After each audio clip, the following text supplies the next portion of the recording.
In my own personal experience with doing work for different companies that have worked for the Historical Society, the Historical Society usually sets a high standard on proficiency that's supposed to be done on a project. Through my encounter on this building and the craftsmanship that's being done, obviously the standard is substandard, and they just seem not to care. We've tried to make contact with these guys, to meet them on the job, to go over the issues at hand, but it's fallen on deaf ears. We can't seem to get them to come out and meet us on the project to discuss our concerns. Why, we have no idea. That is why we're filming this. Not to mention, we just want to put this in our records on, if this was a union company that I've worked for in the past, a good reputable union company, they set high standards. And if you didn't follow that, the union company would either be removed or the people that were on the site would be removed.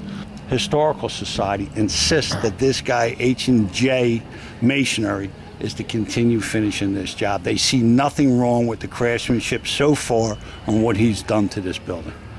And it is in my professional opinion, this man should be stopped, this project should be stopped, and they should maybe think about awarding this masonry restoration project to a qualified person to take care of this building. We're on the police district, the old 26th Police District building down here at Trenton and Dolphin down in Fishtown. This building is on the historical register, and this building is being redeveloped by a company called Howe Properties. In their restoration of this building, the restoration project is being done by a bricklayer by trade who is not really qualified in my book to do historical restoration job. And the film that we're going to take right now is going to illustrate the reasons why we have a lot of concerns regarding this. As you can see, just by this little bit of brickwork in front of you, we actually watched this fellow who was doing the masonry cutting out on this project. He was using a tuck blade, which is oversized for the size of the joint that's here. It is a butter joint job. And by using that tuck blade, anybody that's in the trade, you know what it can do. It is actually cutting the bottom of the brick above and the top of the brick below. There's no real uniformity being done on this job. These guys are inexperienced as far as I'm concerned, are not very professional. There's 3 fellows that were working on the job.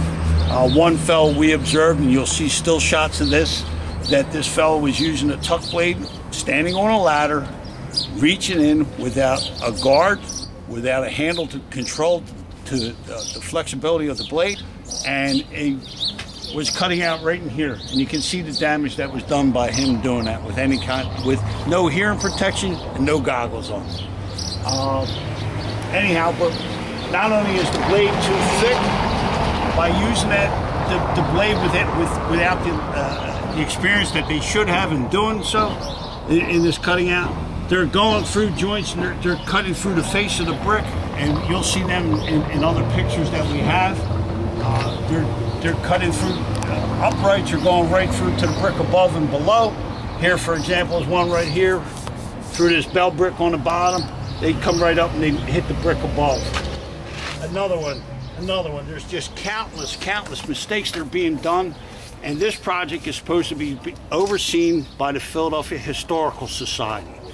We've been in touch with the Historical Society trying to get a meeting out here for them to come out and to observe the mistakes that we've seen, to see if we can get a correction on this job. This fellow who has this job is called H&J Masonry. We just feel as though he is not experienced enough to tackle a project like this, and he's not qualified enough to do this job.